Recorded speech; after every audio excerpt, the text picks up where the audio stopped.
저는 태어나서 오늘 최고의 선물을 받았습니다. 오늘 저는 제 몸속 아이의 심장 소리를 듣고 울었습니다. 의사는 불가능하다 했습니다. 러시아 군 병원에서 받은 진단서엔 분명히 적혀 있었죠. 난소 기능 저하, 자연 임신 불가. 하지만 제 배는 점점 불러오고 있었고 초음파 속 작은 생명은 제게 손을 흔들고 있었습니다. 단 한 사람, 그 아이의 아버지를 찾기 위해 저는 임신 8개월의 몸으로 대한민국 땅을 밟았습니다. 가방엔 사진 한 장과 진단서뿐이었고 아는 한국어는 단 한마디도 없었습니다. 서울역에서 쓰러진 그날, 저는 이 나라에서 다시 태어났습니다. 불가능하다던 임신, 낯선 땅에서의 출산, 그리고 찾아야 할 단 한 사람. 과연 그녀는 무엇을 위해 목숨을 걸고 한국에 왔을까요? 본 영상은 스토리를 재구성한 이야기입니다. 구독과 좋아요는 구독자님께 행운을 드립니다.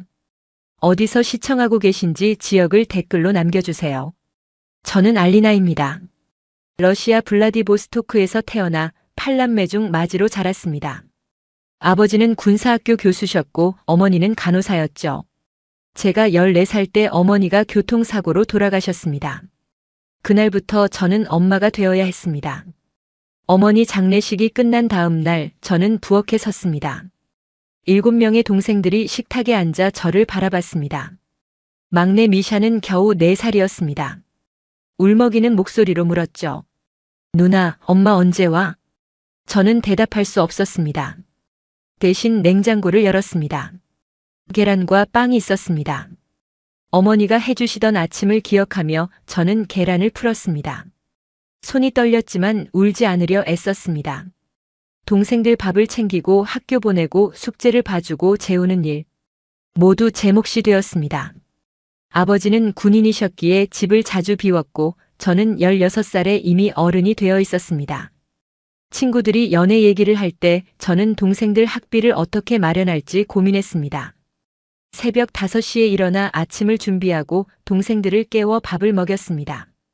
학교 가방을 챙겨주고 머리를 묶어주고 신발끈을 매주는 것까지 어머니가 하시던 모든 일을 제가 했습니다. 학교에서 돌아오면 빨래를 했고 저녁을 준비했습니다.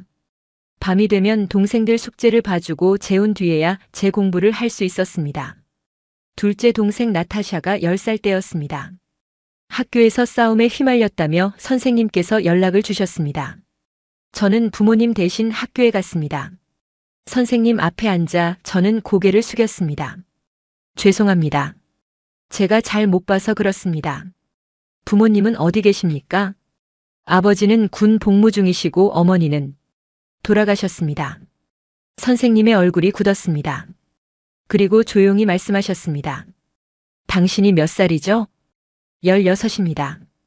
16의 동생 7명을 돌보고 있다고요? 네, 그렇습니다. 선생님은 한숨을 쉬셨습니다. 나타샤를 불렀습니다. 동생은 울고 있었습니다. 저는 나타샤를 안았습니다. 괜찮아. 누나가 있잖아. 집으로 돌아오는 길 나타샤가 제 손을 꼭 잡았습니다. 누나 미안해. 누나 힘들게 해서. 아니야. 누나는 괜찮아. 내가 다치지 않아서 다행이야. 하지만 괜찮지 않았습니다. 저는 지쳐 있었습니다. 16살 소녀가 감당하기엔 너무 무거운 짐이었습니다. 그날 밤 저는 혼자 울었습니다. 어머니가 그리웠습니다.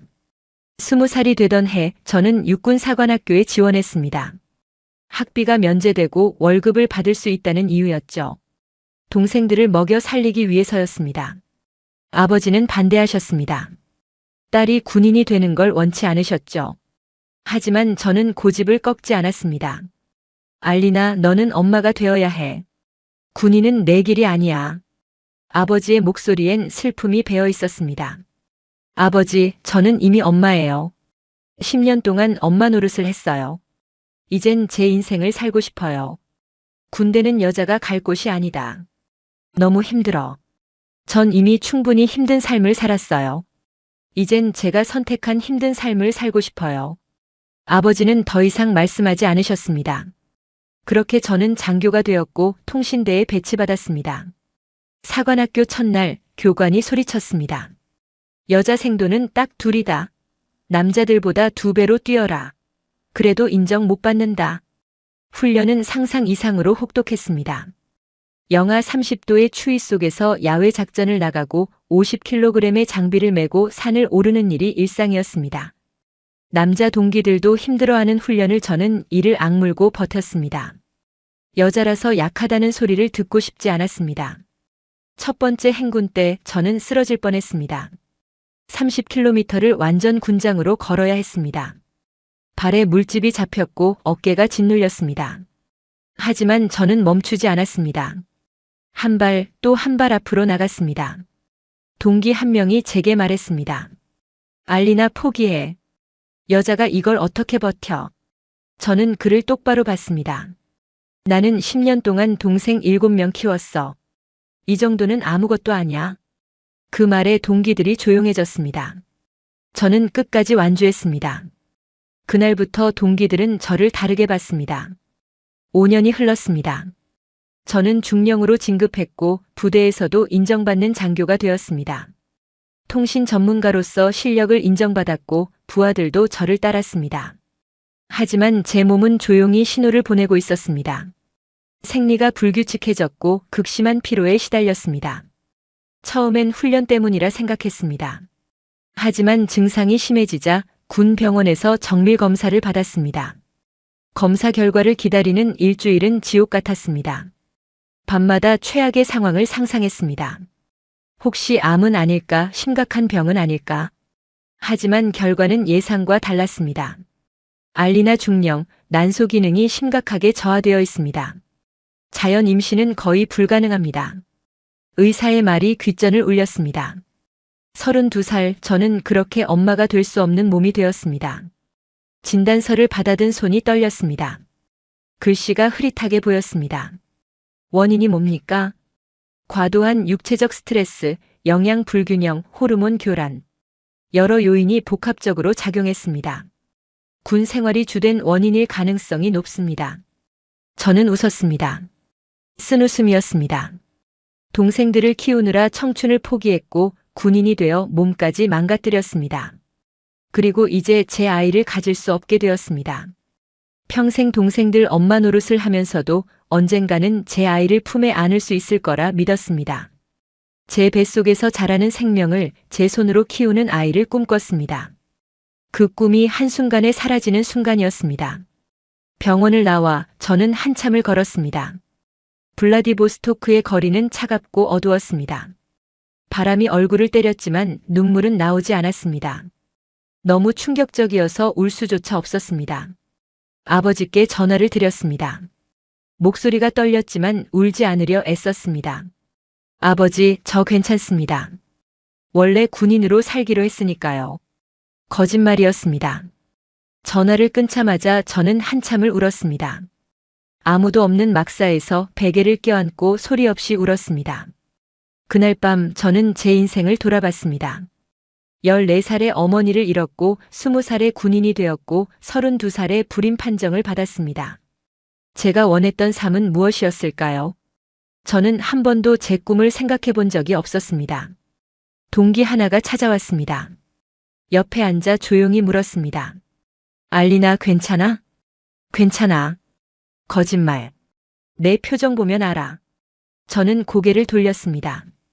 동기가 제 어깨를 두드렸습니다. 세상 끝난 거 아냐?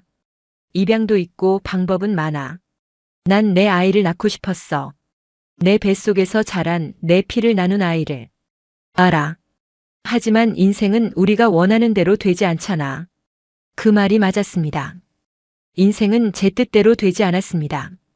그렇게 제 인생에서 엄마라는 단어는 지워지는 줄만 알았습니다. 2019년 11월 한국과 러시아 합동 군사 전략 워크숍이 블라디보스토크에서 열렸습니다. 저는 통역 장교로 배정되었습니다. 한국 해병대에서 파견 나온 중사들과 함께 일주일간 작전 시뮬레이션을 진행하는 프로그램이었습니다. 사실 저는 이 업무를 원치 않았습니다. 불임 판정을 받은 지 2달밖에 안 됐고 마음을 추스르지 못한 상태였습니다. 하지만 상관의 명령이었기에 거부할 수 없었습니다. 그날 아침 회의실에서 처음 이재혁을 봤습니다. 키가 크고 눈빛이 또렷한 사람이었습니다. 군복이 단정했고 악수할 때 손에 힘이 있었습니다. 저는 그저 업무상 인사만 나눴습니다. 알리나 중령입니다. 일주일간 잘 부탁드립니다. 이재혁 중사입니다. 러시아까지 오게 되어 영광입니다. 그의 한국어를 제가 러시아어로 통역했고 다시 러시아 장교들의 말을 한국어로 옮겼습니다. 첫날은 그렇게 지나갔습니다. 서로 업무 외 대화는 없었습니다. 하지만 이재혁은 달랐습니다. 다른 한국 군인들은 러시아 장교들과 격식을 차렸지만 그는 편하게 대했습니다. 휴식 시간에 차를 권하고 담배를 나눠 피웠습니다. 러시아어는 못했지만 몸짓과 표정으로 소통했습니다. 중령님, 저 사람 특이하네요.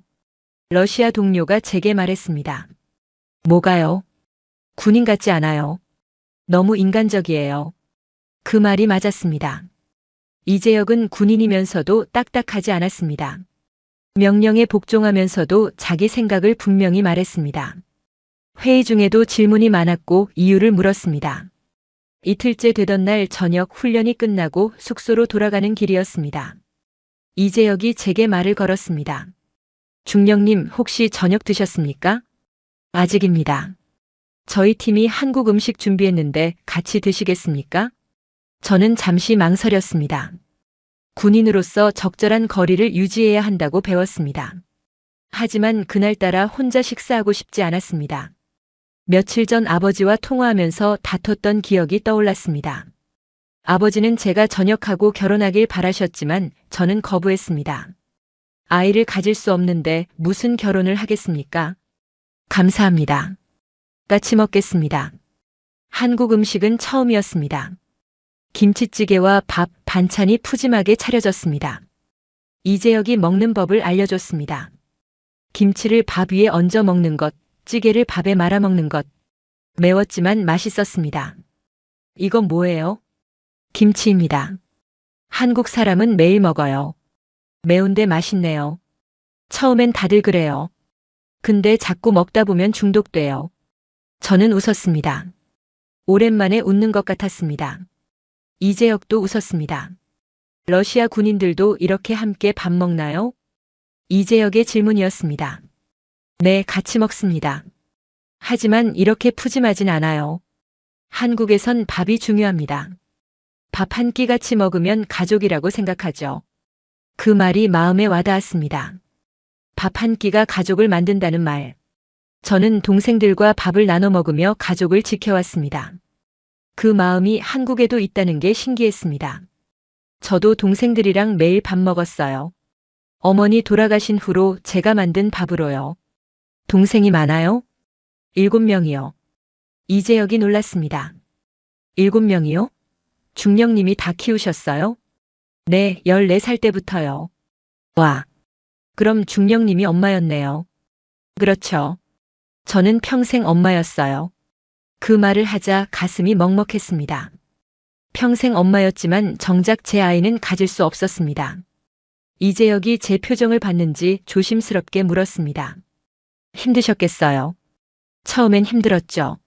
하지만 익숙해졌어요. 사람은 적응하잖아요. 근데 중령님은 뭐 하고 싶으셨어요?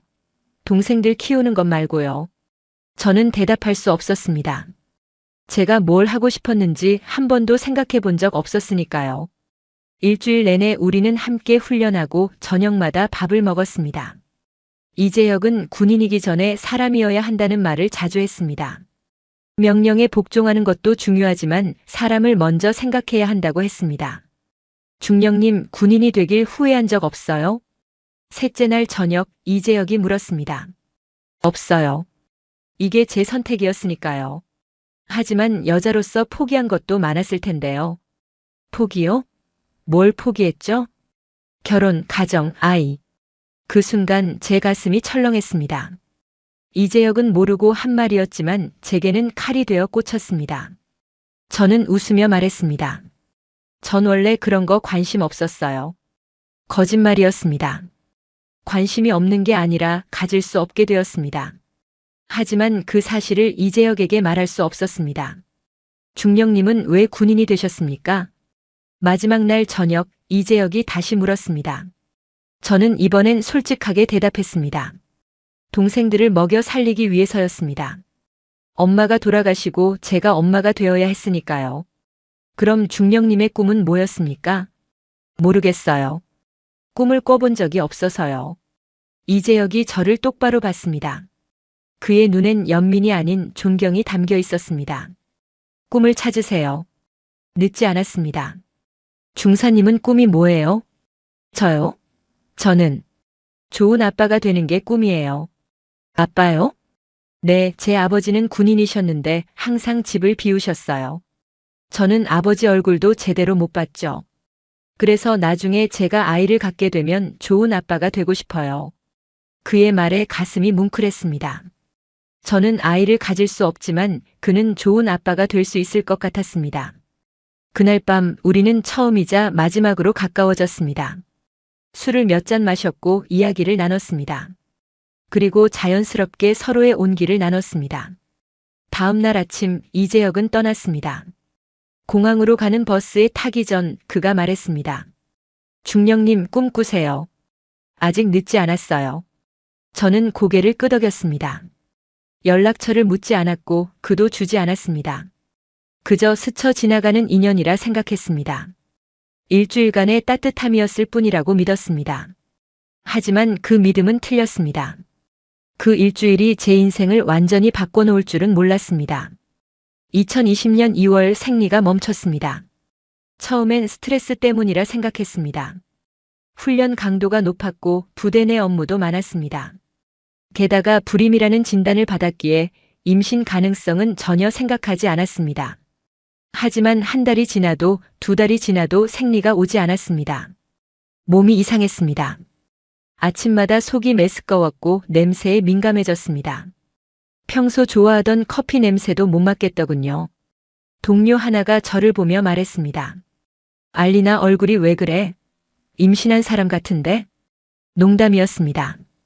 저도 웃으며 받아쳤습니다. 내가 임신이라니 말도 안 돼. 하지만 그 말이 머릿속에 남았습니다. 혹시 정말 혹시. 하지만 불가능했습니다. 의사가 분명히 말했습니다. 자연 임신은 불가능하다고. 그래도 불안해서 군 병원에 갔습니다. 혈액 검사와 초음파 검사를 받았습니다. 간호사가 제 팔에서 피를 뽑으며 물었습니다. 중령님 혹시 임신 가능성 있으세요? 아니요, 없어요. 저 불임이에요. 그래도 검사는 해봐야죠. 일주일 후 검사 결과가 나왔습니다. 의사가 저를 불렀습니다. 표정이 심각했습니다. 제 심장이 빠르게 뛰었습니다. 혹시 암은 아닐까, 무서운 병은 아닐까? 알리나 중령, 임신 13주입니다. 네, 그럴 리 없습니다. 저는 불임 판정을 받았습니다. 의사가 고개를 저었습니다. 서류를 확인했습니다.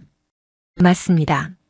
난소 기능 저하로 자연 임신이 거의 불가능하다고 나와 있네요. 하지만 지금 중령님 뱃속에 아이가 있습니다. 어떻게요? 불가능하다고 하셨잖아요. 의학적으로 설명하기 어렵습니다. 거의 기적에 가깝습니다. 난소 기능이 일시적으로 회복되었거나 아니면 저희도 정확히 모르겠습니다. 의사가 초음파 화면을 보여줬습니다.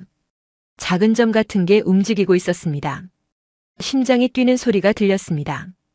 콩닥콩닥 빠르고 힘찬 소리였습니다. 저는 화면을 멍하니 바라봤습니다. 저 안에 생명이 있다니. 불가능하다던 일이 일어났다니. 눈물이 났습니다. 주르륵 흘러내렸습니다. 중령님 괜찮으세요? 간호사가 걱정스럽게 물었습니다. 저는 고개를 끄덕였습니다. 괜찮은 게 아니었습니다. 너무 충격적이었습니다. 기쁨과 두려움이 동시에 밀려왔습니다. 병원을 나와 저는 한참을 걸었습니다.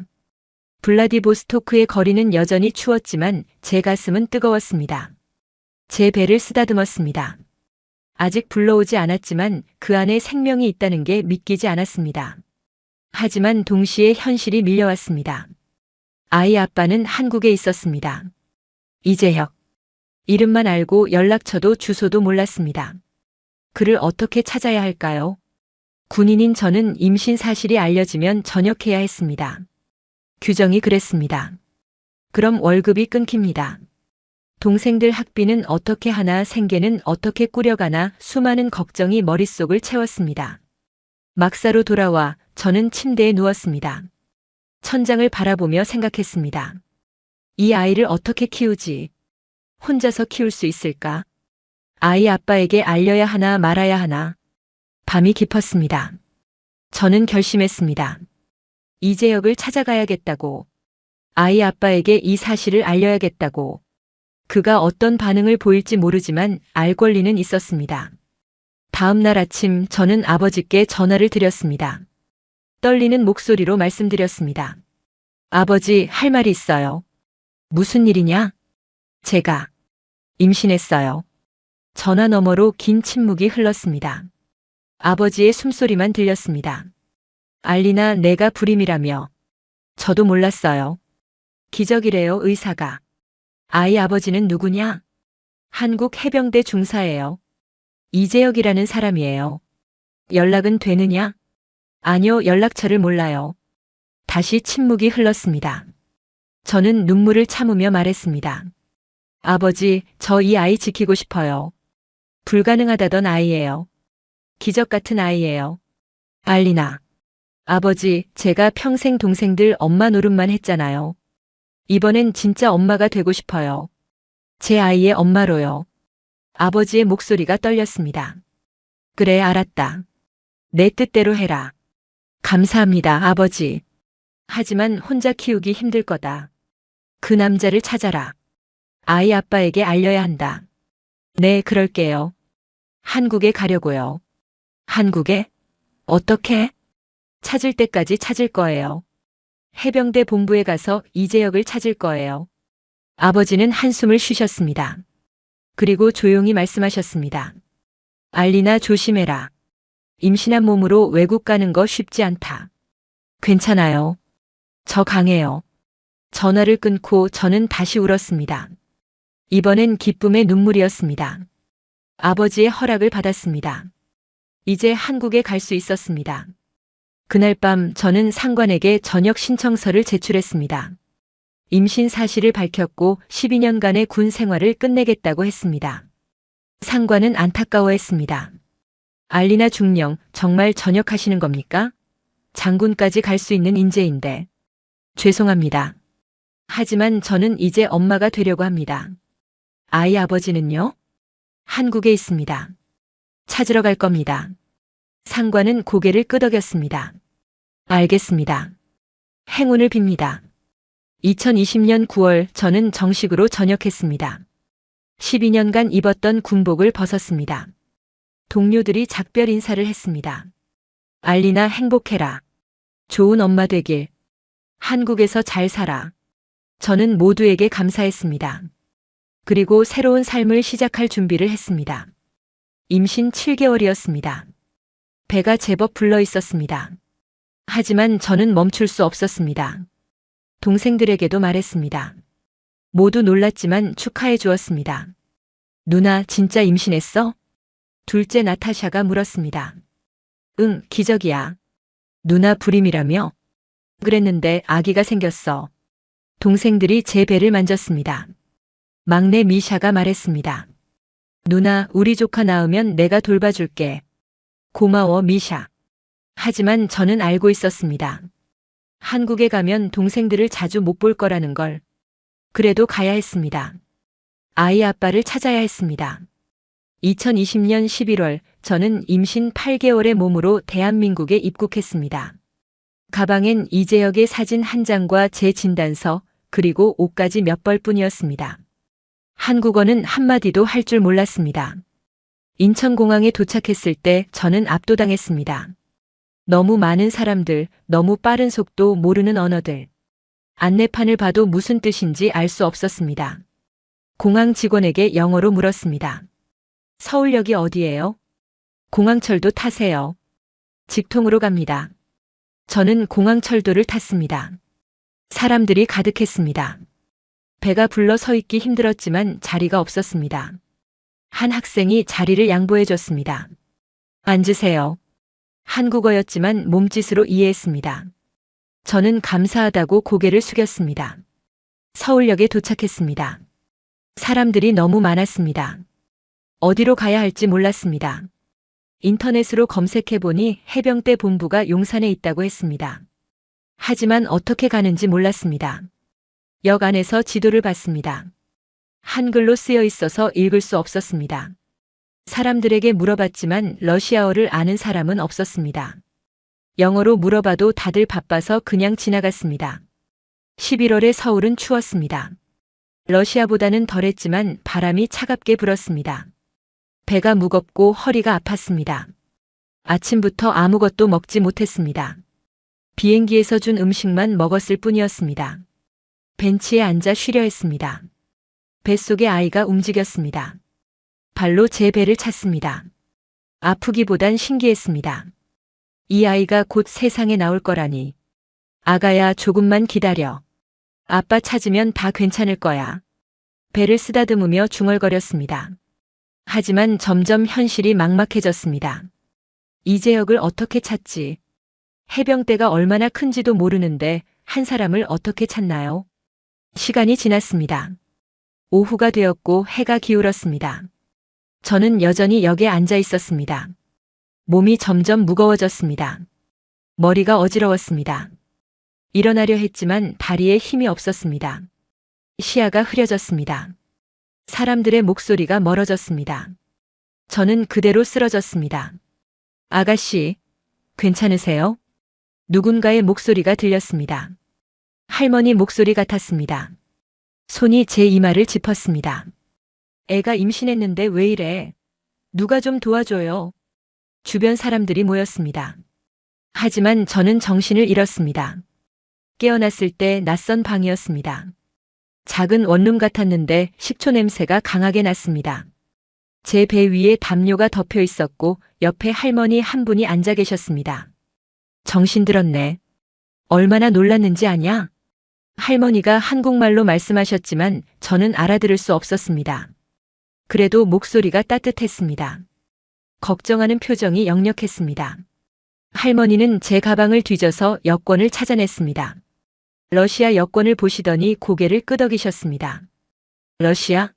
임신한 몸으로 혼자 여기까지 왔다고. 아이고 이 사람아. 할머니는 혀를 차시며 부엌으로 가셨습니다. 냄비에서 김이 올랐습니다. 미역국이었습니다. 할머니가 국을 떠서 제게 주셨습니다. 먹어. 배고프지? 저는 젓가락을 받았습니다. 한 숟가락 떠먹자 눈물이 났습니다. 따뜻했습니다. 어머니가 해주시던 수프 맛이 났습니다. 할머니는 제가 우는 걸 보고 등을 토닥여 주셨습니다. 울지 마. 여긴 한국이야. 네 같은 애 버려두는 나라 아니야. 할머니 말은 알아들을 수 없었지만 마음은 전해졌습니다. 따뜻한 손길, 걱정하는 눈빛, 돌봐주는 마음. 낯선 땅에서 만난 첫 번째 한국 사람이 이렇게 따뜻한 분이라니. 저는 울면서 국을 먹었습니다. 한 그릇을 다 비웠습니다. 할머니가 웃으셨습니다. 그래, 많이 먹어. 뱃속 아기한테도 줘야지.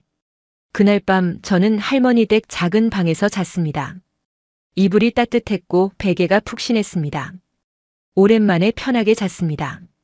다음 날 아침 할머니가 깨워주셨습니다. 아침밥이 차려져 있었습니다. 밥과 김치, 계란찜과 김. 간단했지만 맛있었습니다. 식사 후 할머니는 휴대폰으로 번역기를 켰습니다. 그리고 제게 물으셨습니다. 너 왜 한국 왔어? 임신했는데 혼자 왔잖아. 저는 번역기에 대고 말했습니다. 아이 아빠를 찾으러 왔어요. 한국 군인이에요. 할머니가 고개를 끄덕이셨습니다. 이름 알아? 이재혁이요. 해병대 중사예요. 연락처는? 몰라요. 사진만 있어요. 할머니는 한숨을 쉬셨습니다. 참 답답하네. 연락처도 모르고 어떻게 찾아? 모르겠어요. 하지만 찾을 거예요. 할머니가 제 손을 잡으셨습니다. 일단 여기서 쉬어. 뱃속에 아기 있잖아. 몸 상하면 안 돼. 감사합니다, 할머니. 그렇게 저는 최봉자 할머니 댁에 머물게 되었습니다. 최봉자 할머니는 도봉구에서 60년째 전통 식초를 만드는 장인이었습니다. 가게 뒤편에 발효실이 있었고 수백 개의 항아리가 놓여 있었습니다. 할머니는 말이 적었지만 손은 부지런했습니다. 새벽 5시에 일어나 발효실을 점검하고 식초 항아리를 하나하나 열어 상태를 확인했습니다. 저는 할머니를 따라다니며 일을 배웠습니다. 식초는 기다림이야. 급하게 만들면 맛이 안 나. 사람도 그래. 할머니의 말씀이었습니다. 번역기로 들으니 더 와닿았습니다. 저도 지금 기다리는 중이었습니다. 아이가 태어나길, 이재혁을 찾기를. 식초 냄새에 점점 익숙해졌습니다. 새콤하고 톡 쏘는 냄새가 어쩐지 편안했습니다. 아침마다 발효실에 가면 공기가 살아있는 것 같았습니다. 미생물이 숨 쉬는 소리가 들리는 것 같았습니다. 할머니는 제게 말했습니다. 넌 식초 냄새 맡으면 편해 보여. 왜 그러냐? 엄마 냄새가 나는 것 같아요. 엄마가 식초 만들었어? 아니요. 그냥 따뜻한 냄새예요. 살아있는 냄새예요. 할머니는 웃으셨습니다. 그리고 항아리 하나를 열어 저에게 맛보게 했습니다. 이 식초 3년 묵었어. 먹어봐. 작은 잔에 식초를 따라주셨습니다. 저는 한 모금 마셨습니다. 입안 가득 신맛이 퍼졌지만 뒤에 단맛이 돌았습니다. 그리고 부드러웠습니다. 맛있어요. 그치? 이게 진짜 식초야. 시판 식초는 화학 식초야. 진짜 발효 식초는 이렇게 부드러워. 저는 그 맛을 잊을 수 없었습니다. 시지만 달고 강하지만 부드러운 맛이었습니다. 그리고 제 몸이 반응했습니다. 식초를 마시면 속이 편해지고 기운이 났습니다. 임신 중이라 입덧이 심했는데 식초를 마시면 가라앉았습니다. 피로했던 몸이 가벼워지는 느낌이었습니다. 할머니, 이거 임산부한테도 좋아요? 당연하지. 내가 애 가졌을 때도 매일 마셨어. 입덧도 줄고 피도 맑아져. 어떻게 만들어요? 할머니는 제게 식초 만드는 법을 가르쳐 주셨습니다. 과일을 씻고 항아리에 담고 발효균을 넣고 기다리는 것. 간단해 보였지만 온도와 습도를 맞춰야 했고 매일 상태를 확인해야 했습니다. 식초는 살아있어. 매일 봐줘야 해. 안 그러면 망가져. 할머니 말씀이 맞았습니다. 식초는 생명이었습니다. 미생물이 자라고 발효되고 숙성되는 과정. 마치 제 뱃속 아이처럼요. 저는 생각했습니다. 군에서 호르몬 불균형으로 고생했던 동료들, 체력 저하로 힘들어했던 여성 군인들이 떠올랐습니다. 이 식초를 마시면 도움이 될 것 같았습니다. 할머니, 이거 팔 수 있어요? 팔긴 팔지.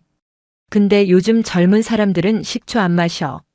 건강식품 회사들이 다 캡슐로 만들어 팔잖아. 제가 팔아볼게요. 한번 만들어 봐도 될까요? 할머니는 의아해 하셨지만 허락해 주셨습니다. 그래, 해봐. 대신 제대로 해야 해. 식초는 장난이 아니야. 저는 할머니가 알려준 방법대로 식초를 담갔습니다. 사과, 배, 석류를 섞어서 발효시켰습니다.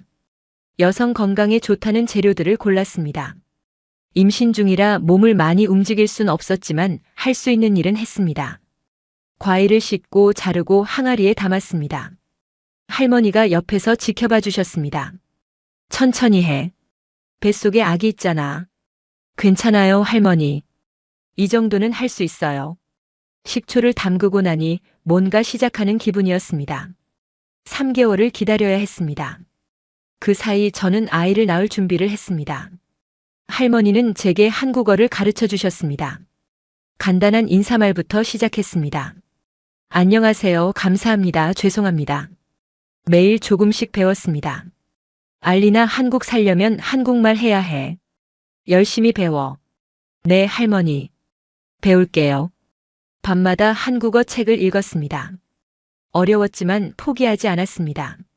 아이가 태어나면 한국어로 얘기해줘야 하니까요. 어느 날 뱃속 아이가 크게 움직였습니다. 할머니에게 말씀드렸습니다. 할머니, 아기가 많이 움직여요. 할머니가 제 배에 손을 얹으셨습니다.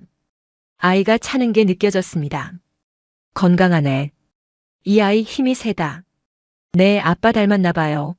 아빠 어떤 사람이야? 저는 이재혁 사진을 보여드렸습니다. 할머니가 사진을 보시더니 고개를 끄덕이셨습니다. 잘생겼네. 군인이라며? 네, 해병대예요. 이 사람 꼭 찾아야 해. 아빠 없이 크는 건 안 돼. 네, 찾을 거예요. 아이 낳고 나서라도 꼭 찾을게요. 할머니는 제 손을 잡아주셨습니다. 알리나, 넌 강한 애야. 잘할 수 있어. 그 말에 힘이 났습니다. 저는 강해지고 싶었습니다. 아이를 위해서, 그리고 저 자신을 위해서. 2021년 1월 15일 새벽 4시 진통이 시작되었습니다. 배가 조이는 느낌이었습니다. 처음엔 참을만 했지만 점점 강해졌습니다. 할머니. 저는 할머니를 불렀습니다. 할머니가 뛰어오셨습니다. 왜 그래? 아기가 나올 것 같아요. 할머니는 침착하게 119에 전화하셨습니다. 구급차가 금방 왔습니다. 저는 들것에 실려 병원으로 갔습니다. 할머니도 함께 타셨습니다. 괜찮아, 알리나. 곧 끝나. 할머니가 제 손을 잡아주셨습니다. 저는 진통을 참으며 숨을 쉬었습니다. 군대에서 배운 호흡법이 도움이 되었습니다. 병원에 도착했습니다. 분만실로 옮겨졌습니다. 의사와 간호사들이 분주하게 움직였습니다. 힘주세요. 의사의 말에 저는 온 힘을 다해 힘을 줬습니다. 허리가 끊어질 것 같았고 몸이 찢어지는 것 같았습니다. 하지만 멈출 수 없었습니다. 조금만 더. 머리 나왔어요. 간호사의 목소리가 들렸습니다. 저는 더 세게 힘을 줬습니다. 그리고 마지막 한 번 온 힘을 다해 밀어냈습니다. 응애. 아기 울음소리가 들렸습니다. 작고 힘찬 울음소리였습니다. 저는 그 소리를 듣고 울었습니다. 축하합니다. 건강한 여자아이예요. 간호사가 아기를 닦아서 제 품에 안겨줬습니다. 작고 따뜻한 생명이었습니다. 눈을 감고 있었지만 손은 꼭 쥐고 있었습니다. 저는 아기를 보며 울었습니다. 불가능하다던 아이, 기적이라던 아이. 이제 제 품에 있었습니다. 살아 숨쉬고 있었습니다. 소피아. 내 이름은 소피아야. 러시아어로 지혜를 뜻하는 이름이었습니다. 이 아이가 지혜롭게 강하게 자라길 바라는 마음에서 지은 이름이었습니다. 최봉자 할머니가 분만실에 들어오셨습니다. 소피아를 보시더니 눈시울을 붉히셨습니다. 이 아이 복덩이네. 눈이 또렷해. 아빠 닮았어. 네, 아빠 눈을 닮았어요. 소피아는 눈을 뜨고 저를 봤습니다. 맑고 또렷한 눈이었습니다. 이재혁의 눈과 똑같았습니다. 소피아 좋은 이름이다. 한국 이름은 뭐로 지을 거야? 지혜. 지혜가 어때요? 좋아. 소피아 지혜. 이 나라에서 지혜롭게 살라는 뜻이네. 할머니는 소피아를 안고 한참을 보셨습니다. 그리고 저에게 말씀하셨습니다. 알리나, 이 아이 잘 키워야 해. 내가 강해져야 이 아이도 강해져. 네, 할머니. 저 강해질게요. 병원에 3일 입원했습니다. 그동안 소피아를 돌보는 법을 배웠습니다. 수유하는 법, 기저귀 가는 법, 트림시키는 법. 모든 게 처음이었지만 배웠습니다. 소피아는 순했습니다. 울음도 적었고 잘 먹었습니다. 밤에도 깊이 잤습니다. 간호사가 말했습니다. 이 아기 참 순해요. 엄마 닮았나 봐요. 저는 웃었습니다. 소피아가 저를 닮았다니 기분이 좋았습니다. 퇴원하고 할머니 댁으로 돌아왔습니다. 작은 방에서 소피아와 함께 지내기 시작했습니다. 밤마다 수유를 하고 기저귀를 갈았습니다. 피곤했지만 행복했습니다. 할머니는 제게 미역국을 끓여주셨습니다. 매일 한 그릇씩 먹었습니다. 몸이 회복되는 게 느껴졌습니다. 한국에선 산모가 미역국 먹어야 해. 피를 맑게 해줘. 감사합니다, 할머니. 고맙긴. 우리 이제 가족이잖아. 할머니 말씀에 가슴이 뭉클했습니다. 가족. 낯선 땅에서 만난 할머니가 제 가족이 되어주셨습니다. 소피아가 한 달이 되었을 때 저는 다시 일을 시작했습니다. 발효실에서 식초를 만들었습니다. 3개월 전에 담근 식초가 완성되어 있었습니다. 할머니가 맛을 보시더니 고개를 끄덕이셨습니다. 됐다. 이 맛이야. 알리나, 내가 만든 첫 식초다. 저는 뿌듯했습니다. 제 손으로 만든 첫 작품이었습니다. 그리고 이제 이걸 팔아야 했습니다. 2021년 4월 드디어 식초가 완성되었습니다. 할머니가 맛을 보시더니 만족스러워 하셨습니다. 됐다. 이 맛이야. 저는 작은 유리병에 식초를 담았습니다. 온라인에서 주문한 병이었습니다. 200ml 크기의 갈색 유리병. 빛을 차단해서 식초가 오래 보관됩니다. 라벨을 직접 만들었습니다. 컴퓨터로 디자인하고 집에서 출력했습니다. 소피아 발효단이라는 이름을 붙였습니다. 제 딸 이름을 딴 브랜드였습니다. 할머니가 물으셨습니다. 왜 소피아 이름을 붙였어? 이 식초가 소피아 덕분에 탄생했으니까요. 소피아를 임신했을 때 만들기 시작했고 소피아를 낳고 완성했어요. 그렇구나. 좋은 이름이야. 처음엔 어디서 팔아야 할지 몰랐습니다. 오프라인 가게는 없었고 할머니 식초 가게는 동네 주민들만 왔습니다. 그러다 생각난 게 인터넷이었습니다. 러시아 여성 커뮤니티에 글을 올렸습니다. 한국에서 만든 천연 발효 식초 여성 건강에 좋다고 소개했습니다. 저는 러시아 군인이었습니다. 군 생활로 호르몬 불균형을 겪었고 불임 판정까지 받았습니다. 하지만 한국에서 전통 식초를 만나 기적적으로 아이를 가졌습니다. 이 식초를 여러분과 나누고 싶습니다. 솔직하게 썼습니다. 제 이야기를 다 풀어놓았습니다. 그리고 기다렸습니다. 다음 날 댓글이 달리기 시작했습니다. 정말이에요? 불임에서 임신까지? 저도 호르몬 불균형인데 효과 있을까요? 가격이 어떻게 되나요? 주문이 들어오기 시작했습니다. 러시아에 사는 여성들이 관심을 보였습니다. 첫날 15병이 팔렸습니다. 매출 30만 원. 할머니 팔렸어요. 저는 신이 나서 소리쳤습니다. 그래? 몇 병이나? 15병이요. 할머니는 웃으셨습니다. 이제 시작이야. 더 만들어야겠네. 저는 매일 식초를 담갔습니다. 주문이 계속 들어왔습니다. 입소문이 퍼지기 시작했습니다. 한 달 후 한국 여성 커뮤니티에도 글을 올렸습니다. 군인 커뮤니티에도 글을 올렸습니다. 여성 군인들을 위한 건강 식초라고 홍보했습니다. 반응이 폭발적이었습니다. 여성 군인들이 주문했고 그들의 입소문으로 직장 여성들까지 구매했습니다. 한 달 만에 매출 3억 원을 돌파했습니다. 믿을 수 없었습니다. 저는 할머니께 말씀드렸습니다. 할머니, 우리 법인 설립해요. 법인? 그게 뭐야? 회사요. 제대로 된 회사 만들어요. 할머니는 망설이셨습니다. 알리나, 난 그냥 식초나 만드는 할머니야. 회사는 무리야. 아니에요. 할머니가 공동대표 되어주세요. 할머니 없으면 저도 없었어요. 저는 무릎을 꿇었습니다. 할머니께 간곡히 부탁드렸습니다. 할머니 제발요. 같이 해요. 할머니는 한참을 고민하시더니 고개를 끄덕이셨습니다. 알았어. 해보자. 근데 난 경영은 몰라. 너한테 맡길게. 감사합니다, 할머니. 2021년 6월 소피아 헬스 주식회사를 설립했습니다. 저와 할머니가 공동대표였습니다. 작은 공장도 얻었습니다. 도봉구에 있는 작은 건물이었습니다. 직원도 뽑았습니다. 처음엔 3명이었습니다. 포장 담당 1명, 배송 담당 1명, 고객 응대 1명. 모두 동네 아줌마들이었습니다. 우리가 뭘 할 줄 알아요? 직원들이 걱정했습니다. 괜찮아요. 저도 몰랐어요. 같이 배워요. 우리는 함께 배웠습니다. 포장하는 법, 배송하는 법, 고객 응대하는 법. 처음엔 서툴렀지만 점점 익숙해졌습니다. 매출은 계속 올랐습니다. 3억, 5억, 10억. 멈추지 않았습니다.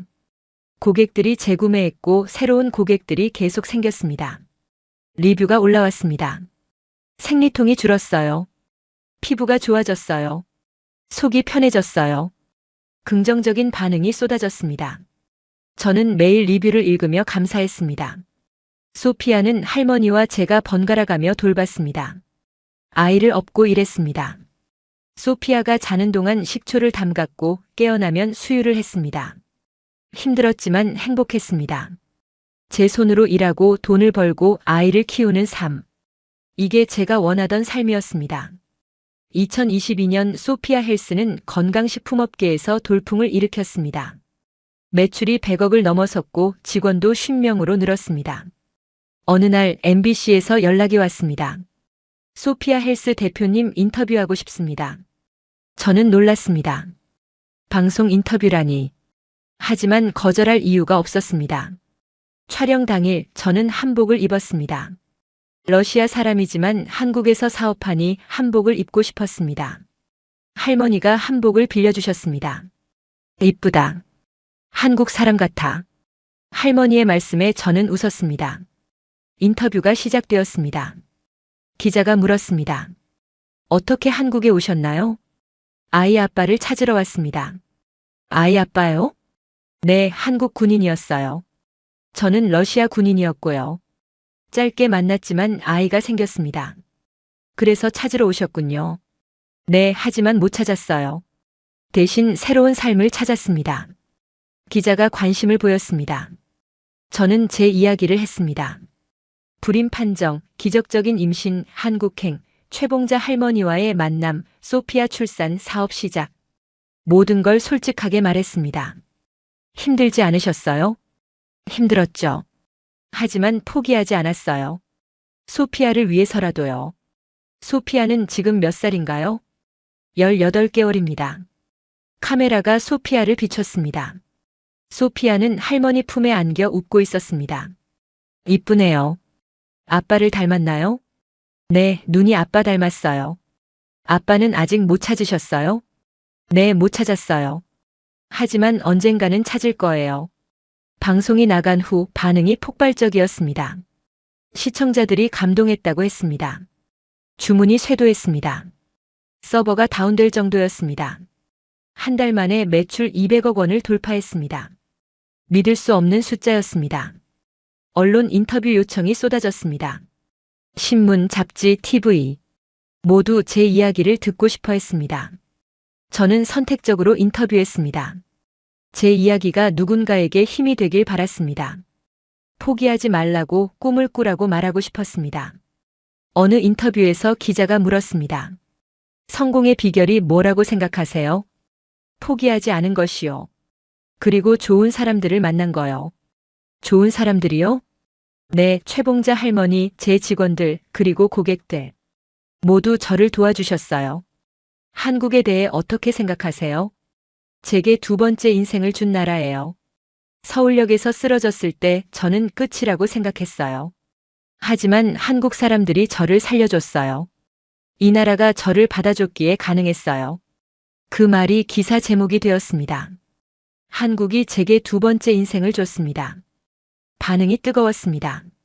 댓글이 쏟아졌습니다. 감동적이에요.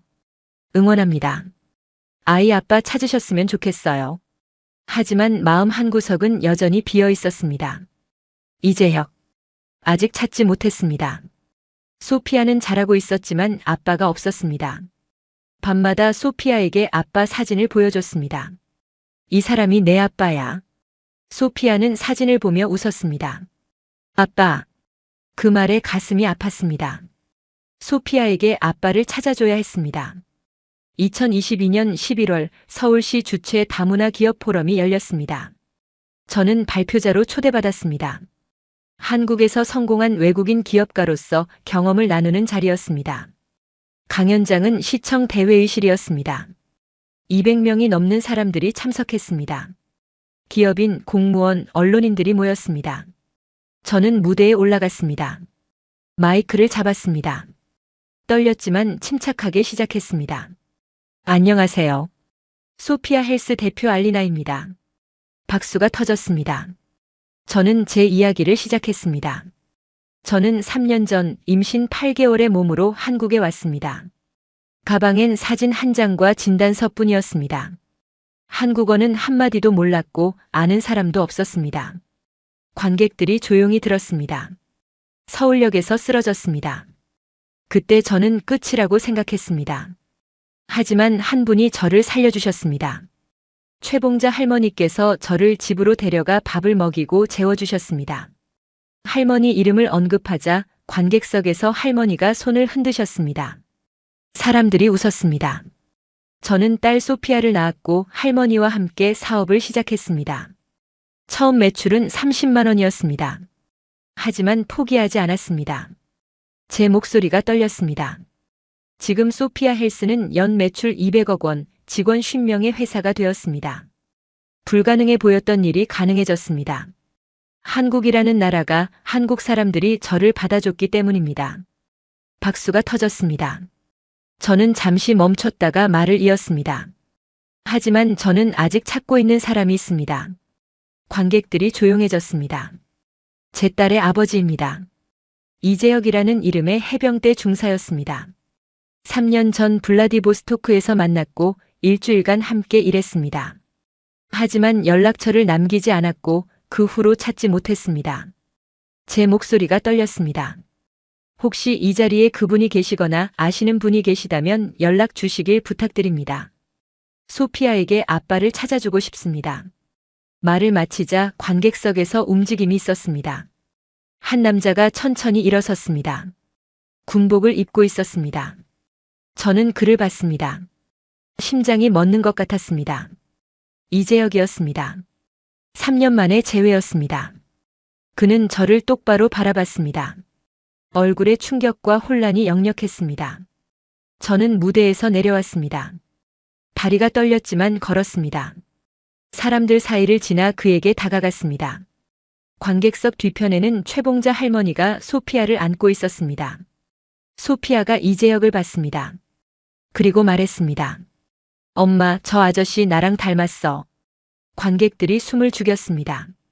이재혁이 소피아를 봤습니다. 눈빛이 흔들렸습니다. 소피아는 이재혁을 계속 봤습니다. 사진으로만 봤던 아빠. 처음 보는데도 알아본 것 같았습니다. 이재혁이 무릎을 꿇었습니다. 소피아와 눈높이를 맞췄습니다. 안녕. 그의 목소리가 떨렸습니다. 소피아는 이재혁에게 손을 뻗었습니다. 이재혁이 그 작은 손을 잡았습니다. 이 아이가 네, 당신 딸입니다. 저는 조용히 말했습니다. 이재혁은 소피아를 바라보며 눈물을 흘렸습니다. 강연장 안이 조용해졌습니다. 소피아가 이재혁에게 말했습니다. 아빠. 그 한마디에 이재혁이 무너졌습니다. 소피아를 안았습니다. 처음 안아보는 딸을 꼭 껴안았습니다. 저는 그 모습을 보며 울었습니다. 3년을 기다렸습니다. 드디어 만났습니다. 관객들이 울었습니다. 박수가 터졌습니다. 하지만 저는 관객들이 보이지 않았습니다. 오직 이재혁과 소피아만 보였습니다.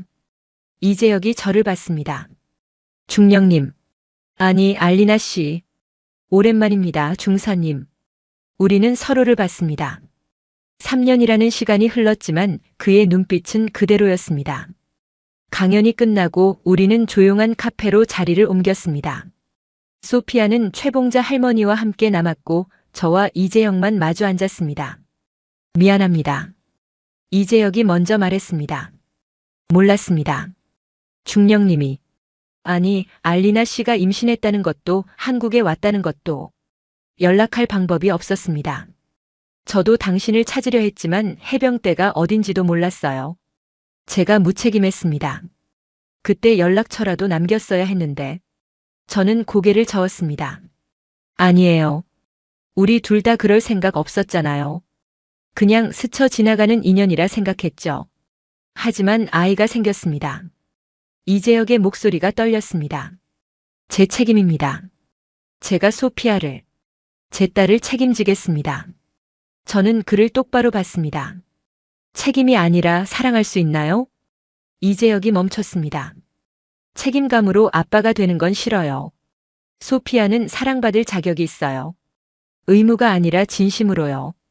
알리나 씨, 당신이 진심으로 이 아이를 사랑할 수 있을 때 그때 우리 곁에 와주세요.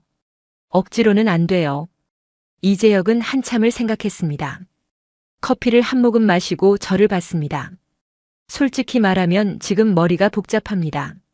3년 전 일주일의 만남이 이런 결과를 낳았다는 게 믿기지 않습니다. 저도 믿기지 않았어요. 불임이었는데 임신했다는 게. 하지만 이재혁이 말을 이었습니다. 소피아를 봤을 때 제 심장이 뛰었습니다. 피가 연결되어 있다는 게 느껴졌습니다. 저 아이가 제 딸이라는 게, 그게 사랑인가요? 모르겠습니다. 하지만 알고 싶습니다. 소피아를 그리고 당신을. 저는 잠시 침묵했습니다. 그리고 말했습니다. 시간을 드릴게요. 천천히 생각하세요. 억지로 할 필요 없어요. 아니요. 시간은 필요 없습니다. 이재혁이 단호하게 말했습니다. 저는 결정했습니다. 소피아의 아빠가 되겠습니다. 그리고 그가 제 눈을 봤습니다. 당신의 남편이 되고 싶습니다. 저는 놀랐습니다. 갑자기 무슨, 갑작스럽지 않습니다. 3년 전 그 일주일 저는 당신을 잊지 못했습니다. 당신의 강함, 책임감, 따뜻함, 모두 기억합니다. 하지만, 알리나 저희 함께 할 수 있을까요? 소피아를 위해서가 아니라 우리를 위해서요. 저는 울었습니다. 3년을 혼자 버텼습니다.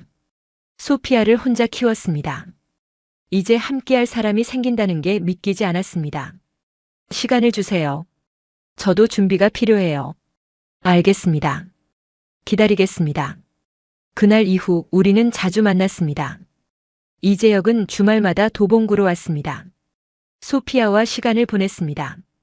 공원에서 놀아주고 그림책을 읽어주고 함께 밥을 먹었습니다. 소피아는 점점 이재혁을 따랐습니다. 아빠, 이거 봐.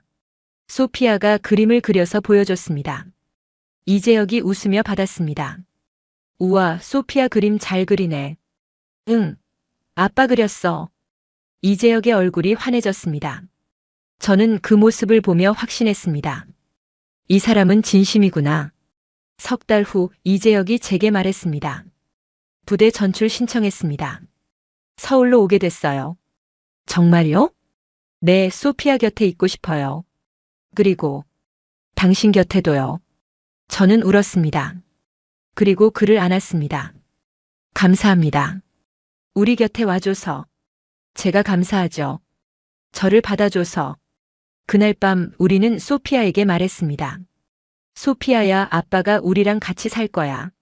소피아가 환하게 웃었습니다. 진짜? 아빠랑 매일 놀 수 있어?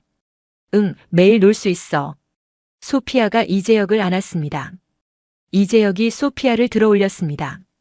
아빠가 매일 소피아랑 놀아줄게. 좋아. 저는 그 모습을 보며 행복했습니다. 드디어 완전한 가족이 되었습니다. 2023년 저는 대한민국 귀화를 신청했습니다. 소피아 헬스는 계속 성장하고 있었고 이제 해외 수출도 준비 중이었습니다. 하지만 무엇보다 저는 이 나라의 국민이 되고 싶었습니다. 법무부에 서류를 제출했습니다. 귀화 요건을 갖췄고 한국어 시험도 통과했습니다. 왜 귀화하려고 하나요? 담당자가 물었습니다. 이 나라가 제게 새로운 삶을 줬습니다. 제 딸이 태어난 곳이고 제가 사랑하는 사람이 있는 곳입니다. 저는 한국인으로 살고 싶습니다. 러시아 국적을 포기하는 건 괜찮으신가요? 네, 괜찮습니다. 저에게 중요한 건 국적이 아니라 가족입니다. 귀화 절차는 1년이 걸렸습니다. 그 사이 이재혁과 저는 결혼을 준비했습니다. 알리나, 결혼하자. 이재혁이 청혼했습니다. 반지도 없이 그냥 손을 잡고 말했습니다. 당신과 소피아와 함께 평생 살고 싶어. 저는 울었습니다. 네, 같이 살아요. 결혼식은 소박했습니다. 시청 구민회관에서 했습니다. 하객은 50명 정도였습니다. 회사 직원들, 할머니의 친구들, 그리고 이재혁의 동료들. 최봉자 할머니가 주례를 서주셨습니다. 이 두 사람 참 고생 많이 했어. 알리나는 러시아에서 혼자 와서 애를 낳고 사업을 키웠어. 이재혁은 3년 만에 딸을 찾았지. 이제 가족이 됐으니 평생 행복하게 살아라. 박수가 터졌습니다. 소피아는 예쁜 드레스를 입고 꽃을 들었습니다. 엄마 예뻐. 소피아가 소리쳤습니다. 사람들이 웃었습니다. 결혼식장에서 이재혁과 저는 서로에게 약속했습니다. 평생 당신과 소피아를 지키겠습니다. 저도 당신과 함께 가족을 만들어 가겠습니다. 신혼여행은 가지 않았습니다. 대신 소피아와 함께 제주도에 다녀왔습니다. 바다를 보며 소피아가 말했습니다. 엄마, 동생 갖고 싶어. 저는 웃었습니다. 이재혁도 웃었습니다. 그래, 동생 만들어주자. 2024년 초 저는 다시 임신했습니다. 이번엔 아들이었습니다. 의사는 또 기적이라고 했습니다. 알리나 씨, 정말 특별한 케이스예요. 불임이었는데 자연 임신을 2번이나. 제 인생 자체가 기적이에요. 아들 이름은 하나로 지었습니다. 이재혁이 지은 이름이었습니다. 소피아가 첫째 딸이면 하나는 첫째 아들이야. 하나, 둘, 셋. 앞으로 더 나을 거니까. 더요? 당신 8남매 중 첫째였잖아요. 그럼 우리도 많이 낳아야죠. 저는 웃었습니다. 8명이 아니라 10명 낳고 싶어요. 이재혁이 놀랐습니다. 10명이요? 네, 제가 못 가진 어린 시절을 우리 아이들에겐 선물하고 싶어요. 행복한 가족, 따뜻한 집, 그런 걸 만들고 싶어요. 이재혁이 제 손을 잡았습니다. 그럼 10남매 아빠 되는 거네요. 열심히 일해야겠어요. 우리는 함께 웃었습니다. 2024년 가을, 저는 대한민국 국민이 되었습니다. 귀화 선서식에서 태극기를 들고 선서했습니다. 저 이지혜는 대한민국 국민으로서 이지혜, 제 한국 이름이었습니다. 이재혁의 성을 따르고 소피아의 한국 이름에서 따온 지혜를 이름으로 했습니다. 선서식에는 이재혁과 소피아 그리고 뱃속에 하나가 함께 있었습니다. 엄마, 이제 한국 사람이야? 소피아가 물었습니다. 응, 엄마도 이제 한국 사람이야. 그럼 우리 모두 한국 사람이네. 소피아가 기뻐했습니다. 저도 기뻤습니다. 선서식이 끝나고 우리는 가족 사진을 찍었습니다. 이재혁, 저 소피아. 그리고 곧 태어날 하나. 사진을 보며 이재혁이 말했습니다. 우리 가족, 이제 시작이네요. 네, 이제 시작이에요. 2025년 하나가 태어났습니다. 건강한 아들이었습니다. 소피아는 동생을 보며 좋아했습니다. 엄마, 하나 귀여워. 그래, 소피아 동생이야. 소피아가 하나를 쓰다듬었습니다. 조심스럽게 사랑스럽게. 저는 두 아이를 보며 행복했습니다. 불가능하다던 임신을 2번이나 했습니다. 기적을 2번이나 경험했습니다. 소피아 헬스는 이제 20개국에 수출하고 있었습니다. 직원도 200명으로 늘었고 매출은 500억 원을 넘어섰습니다. 최봉자 할머니는 명예회장이 되셨지만 여전히 매일 공장에 출근하셨습니다. 할머니, 이제 쉬셔야죠. 쉬면 죽어. 나는 일하다 죽을 거야. 할머니는 여전히 식초를 만드셨습니다. 그리고 새로 들어온 직원들에게 발효의 원리를 가르치셨습니다. 어느 날 기자가 저에게 인터뷰를 청했습니다. 알리나 대표님, 아니 이지혜 대표님. 왜 한국에 오셨나요? 저는 잠시 생각하다가 대답했습니다. 사랑을 찾으러 온 게 아닙니다. 가족을 만들기 위해 왔습니다. 가족이요? 네, 저는 평생 가족의 책임만 졌습니다. 동생들 엄마 노릇을 하면서 정작 제 가족은 없었죠. 하지만 한국에 와서 진짜 제 가족을 만들었습니다. 가족이 누구신가요? 딸 소피아, 아들 하나, 남편 이재혁, 그리고 최봉자 할머니. 이분들이 제 가족입니다. 앞으로의 계획은요? 10남매 엄마가 되는 겁니다. 기자가 놀랐습니다. 10명이요? 네, 8남매 중 첫째로 살았으니 이번엔 10남매 엄마로 살고 싶어요. 그리고 제 아이들에게 제가 못 가진 행복한 어린 시절을 선물하고 싶습니다. 그 인터뷰가 나간 후 많은 분들이 응원해 주셨습니다. 같은 처지의 엄마들, 외국에서 온 분들, 그리고 저처럼 꿈을 가진 분들이 연락을 주셨습니다. 저는 깨달았습니다. 제가 한국에 온 이유는 단순히 아이 아빠를 찾기 위해서가 아니었다는 걸. 제 인생을 다시 시작하기 위해서였다는 걸. 서울역에서 쓰러졌던 그날, 저는 죽는 줄 알았습니다. 하지만 그날이 제 새로운 시작이었습니다. 최봉자 할머니가 저를 살려주셨고 한국이 제게 기회를 주셨습니다. 이제 저는 두 아이의 엄마이고 회사 대표이고 대한민국 국민입니다. 러시아에서 태어났지만 한국에서 다시 태어났습니다. 소피아가 5살이 되던 해 아이가 물었습니다. 엄마, 우리 러시아 사람이야, 한국 사람이야? 저는 소피아를 안고 말했습니다. 우린 한국 사람이야. 엄마가 러시아에서 태어났지만 너는 한국에서 태어났잖아.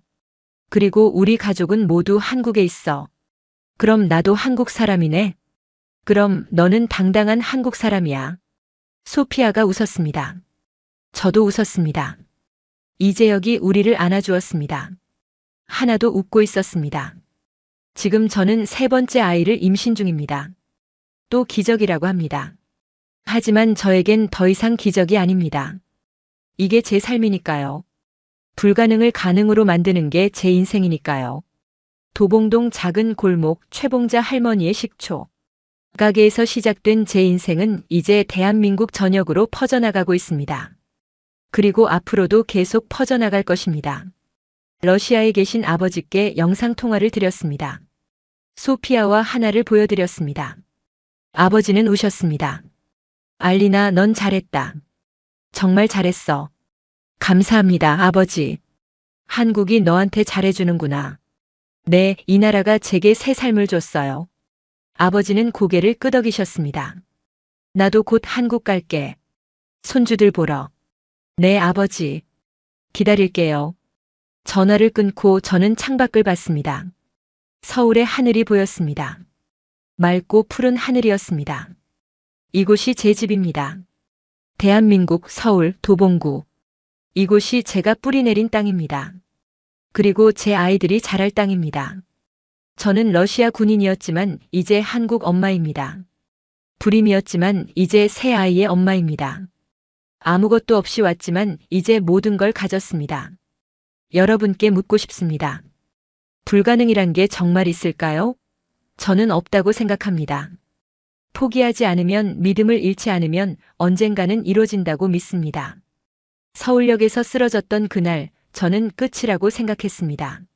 하지만 그게 시작이었습니다. 최봉자 할머니를 만난 것도, 식초 사업을 시작한 것도, 이재혁을 다시 만난 것도 모두 그날부터 시작되었습니다. 지금 이 순간도 어딘가에서 누군가는 쓰러져 있을지 모릅니다. 희망을 잃고 앞이 보이지 않아 힘들어하고 있을지 모릅니다. 그분들에게 말하고 싶습니다. 포기하지 마세요. 당신의 인생은 아직 끝나지 않았습니다. 어쩌면 지금이 새로운 시작일 수도 있습니다. 저처럼요. 저는 이지혜입니다. 러시아 이름은 알리나 브로노바지만 이제 한국 이름 이지혜로 살아갑니다. 러시아에서 태어났지만 한국에서 다시 태어난 사람입니다. 그리고 앞으로도 이 땅에서 제 아이들과 함께 행복하게 살아갈 것입니다. 10남매의 꿈을 이루며 행복한 가족을 만들어가며 이 나라에 감사하며 살아갈 것입니다. 감사합니다, 대한민국. 제게 두 번째 인생을 주셔서, 제게 가족을 주셔서, 제게 꿈을 주셔서, 이 땅에서 저는 진정한 엄마가 되었고, 진정한 사업가가 되었고, 진정한 제 자신이 되었습니다. 여러분도 포기하지 마세요. 불가능은 없습니다. 기적은 믿는 사람에게만 일어납니다. 저는 그 증거입니다. 저는 오늘도 아침에 일어나 소피아와 하나를 깨우고 아침밥을 차립니다. 이재혁과 함께 식탁에 앉아 밥을 먹습니다. 할머니께 전화를 드려 안부를 여쭙니다. 회사에 출근해 직원들과 회의를 하고 새로운 제품을 기획합니다. 평범한 일상입니다. 하지만 5년 전에 저에겐 불가능해 보였던 일상입니다. 서울역 벤치에서 쓰러져 있던 저. 뱃속에 아이를 품고 외롭고 두려웠던 저. 그 저에게 말해주고 싶습니다. 괜찮아, 알리나. 5년 후 넌 행복할 거야. 사랑하는 남편과 아이들이 생길 거야.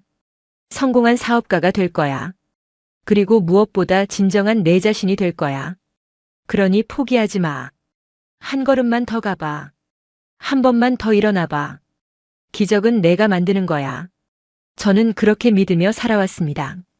그리고 앞으로도 그렇게 살아갈 것입니다. 대한민국에서 제 가족과 함께 제 꿈을 이루며. 감사합니다. 제 이야기를 들어주셔서. 그리고 기억해 주세요. 불가능은 없습니다. 포기만 하지 않는다면